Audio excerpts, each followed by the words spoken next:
باللہ من الشیطان الرجیم بسم اللہ الرحمن الرحیم۔ اللہ تبارک و تعالیٰ کے نام سے شروع جو بڑا مہربان اور نہایت رحم کرنے والا ہے۔ ایک ایسی قوم جس پر اللہ تبارک و تعالیٰ نے اپنا دردناک عذاب نازل فرمایا اور اس قوم کے تمام لوگوں کو بندر بنا دیا۔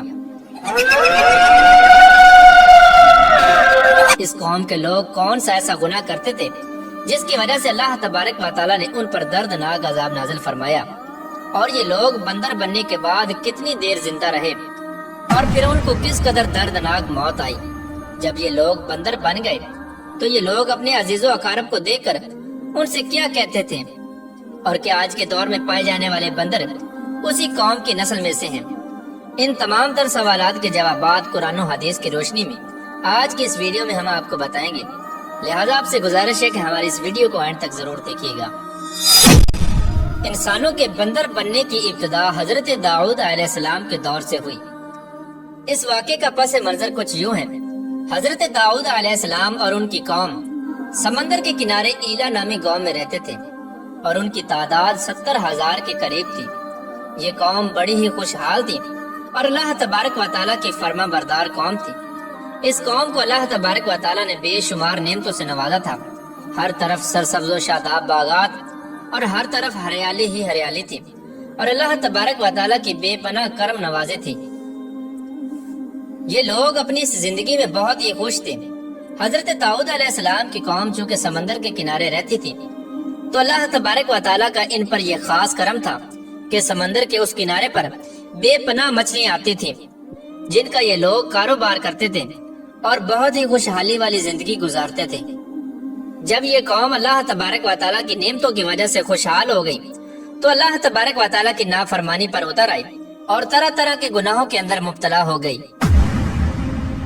اور پھر ایک دن اللہ تبارک و تعالیٰ نے اس قوم کا امتحان لینے کا ارادہ کیا اور حضرت داؤد علیہ السلام کو وحی بھیجی کہ اپنی قوم سے کہہ دے کہ وہ سنیچر کے دن یعنی ہفتے والے دن مچھلی کا شکار کرنا بند کر دیں۔ اس طرح اللہ تبارک و تعالیٰ نے حضرت داؤد علیہ السلام کی قوم پر ہفتے والے دن مچھلیوں کا شکار حرام فرما دیا، اور پھر یہاں سے اس قوم کی بربادی شروع ہو گئی۔ حضرت داؤد علیہ السلام نے اپنی قوم کو بتایا کہ اللہ تبارک و تعالیٰ نے ہفتے والے دن مچھلیوں کے شکار کو حرام قرار دے دیا ہے، تو وہ لوگ بہت ہی زیادہ پریشان ہو گئے اور ساری قوم سر جوڑ کر بیٹھ گئی، کیونکہ ہفتے کا دن ہی وہ دن تھا جس میں مچھلیاں وافر مقدار میں آتی تھیں اور خود بخود کنارے پر آ جاتی تھیں، اور باقی دن ایسے تھے کہ بہت کم اور نہ ہونے کے برابر مچھلیاں پکڑی جاتی تھیں۔ اس قوم کا گزر بسر چونکہ مچھلیوں کے شکار پر تھا، اس وجہ سے اللہ تبارک و تعالیٰ کا یہ حکم سن کر یہ قوم پریشان ہو گئی۔ یہ نہیں جانتے تھے کہ اللہ تبارک و تعالیٰ کی طرف سے یہ ایک آزمائش ہے۔ پھر ایک دن شیطان نے ان کو وسوسہ ڈالا کہ سمندر سے نالیاں نکال کر خشکی میں بڑے بڑے حوض بنا لیے جائیں۔ جب ہفتے والے دن مچھلیاں آئیں گی تو وہ نالیوں سے ہو کر ان بڑے بڑے حوضوں میں آ جائیں گی، اور اس طرح پھر ان نالیوں کا منہ بند کر دیا جائے، اور پھر اگلے دن یعنی اتوار والے دن ان کو پکڑ لیا جائے۔ شیطان نے اس قوم کے لوگوں کو ورگلایا کہ اس طرح ہم ہفتے والے دن شکار سے بھی بچ جائیں گے اور مچھلیاں بھی ہاتھ آ جائیں گی اور وہ بھی پکڑی جائیں گی۔ بہت سے لوگوں کو یہ ہلا بازی اچھی لگی اور انہوں نے ایسا کرنا شروع کر دیا اور سمندر سے چھوٹی چھوٹی نالیاں نکال کر بڑے بڑے حوضوں میں ڈال دی، جس کے ذریعے وافر مقدار میں مچھلیاں ان حوضوں میں داخل ہو جاتی۔ اس قوم کے بدبخت لوگوں کو شیطان کا یہ ہلا بہت پسند آیا، لیکن اس قوم نے یہ نہ سوچا کہ جب مچھلیاں سمندر سے حوض میں آ کر قید ہو گئی تو پھر مچھلیوں کا شکار ہی ہو گیا۔ اس لیے یہ شکار بھی ہفتے والے دن ہی قرار پایا جو اللہ تبارک و تعالیٰ نے حرام قرار دیا تھا۔ اس موقع پر یہودیوں کے 3 گروہ ہو گئے۔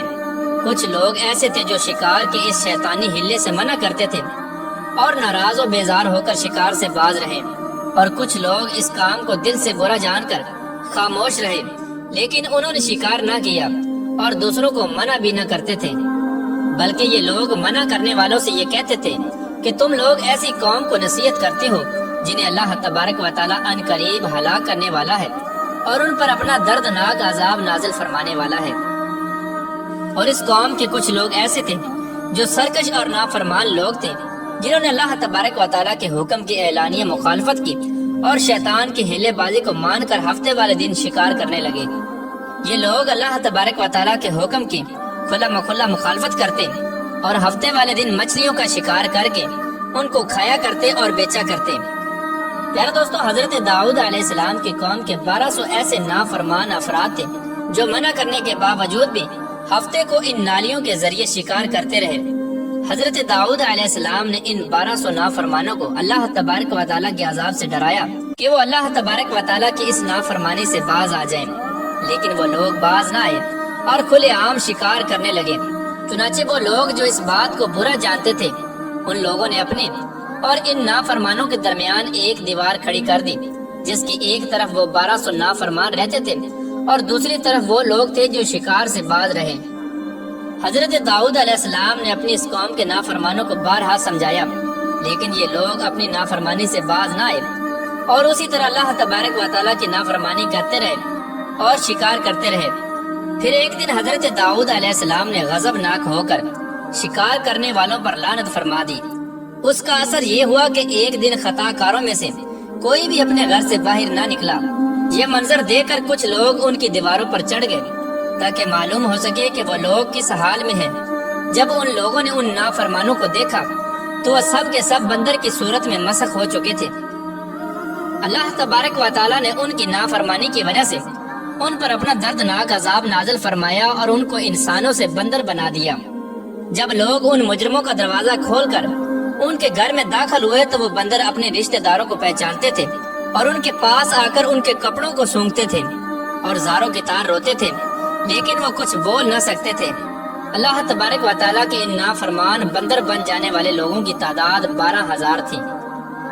ان 12,000 لوگوں نے اللہ تبارک و تعالیٰ کی نافرمانی کی اور اللہ تبارک و تعالیٰ نے ان کو بندر بنا دیا، جس طرح کہ اللہ تبارک و تعالیٰ سورہ بقرہ میں ارشاد فرماتا ہے، اور بے شک ضرور تمہیں معلوم ہے تم میں کہ وہ جنہوں نے ہفتے میں سرکشی کی تو ہم نے ان سے فرمایا کہ ہو جاؤ بندر دھتکارے ہوئے۔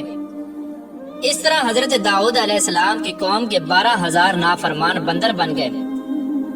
یہ لوگ 3 دن تک زندہ رہے اور اس دوران یہ کچھ نہ کھا سکتے تھے اور نہ ہی پی سکتے تھے، بلکہ یوں ہی بھوکے پیاسے سب کے سب ہلاک ہو گئے اور 3 دن کے اندر سب کے سب مارے گئے۔ اور وہ لوگ جو ان نافرمانوں کو اللہ تبارک و تعالیٰ کی اس نافرمانی سے منع کرتے تھے، اللہ تبارک و تعالیٰ نے ان کو اس عذاب سے سلامت رکھا، اور وہ لوگ جو اس شکار کو برا جان کر خاموش رہتے تھے، اللہ تبارک و تعالیٰ نے ان کو بھی اس عذاب سے سلامت رکھا۔